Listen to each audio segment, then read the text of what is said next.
Now we're going to talk about constants rather than variables, which we've been discussing so far. Constants are just that, constant. It's an unchanging value.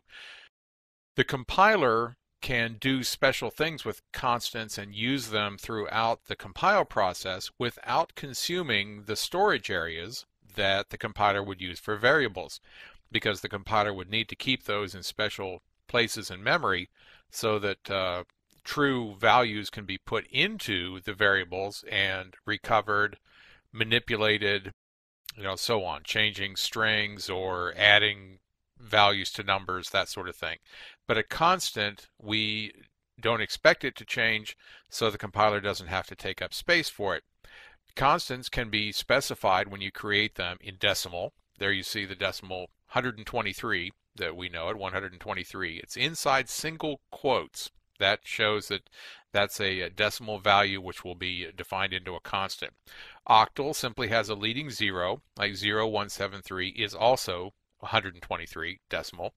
And hexadecimal 0x7 Baker, 7B, is again 123 in decimal, the value that we know. So that's some ways that you can specify constants and use different notations. Maybe those notations would make more sense to you in your application. Constants are created with pound define. There you can see 4 lines of code. Notice the pound define for PI, 3.14159, and an F for floating point right there. That will cause pi to be created as a floating point value and not just an integer. This one down here, max records, we've pound defined max records as 10,000. That will be an int. It's up to your compiler whether it makes it an unsigned int or not, but this will be an int. Max days of the month, 31, that is also an int. And then we define at the bottom U.S. Census as 300 million. Now there we have to put an L on the end of that, and that will specify that as a long. So U.S. Census as a constant will be a long and will be used in mathematical functions as a long. So there, when we see casting later on, how values are cast to one type or another, depending on the math functions being performed on them, U.S. Census will already be defined as a long and make the math function that much simpler and the code that much faster. Here's a bunch of escape sequences that are generally used in constants or sometimes in string constants. You've already used one of them. Notice the backslant A, that's for alert, and there's backspace and form feed and all sorts of other things. You've already used the backslant N for new line. An R is a carriage return, there's a tab, and then you can use some special things like the backslant and 3 digits of an octal number or backslant X and a hexadecimal number to create sequences of special codes in your constants that you create.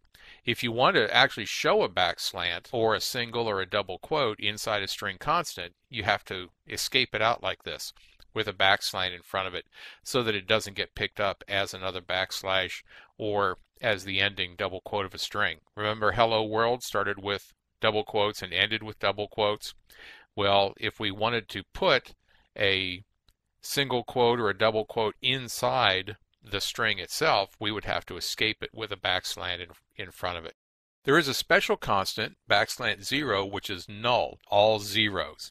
So it also can be used mathematically, but we mostly use it at the end of strings and to show that the string is over. We don't use a length byte in front of the string like some languages or some implementations do.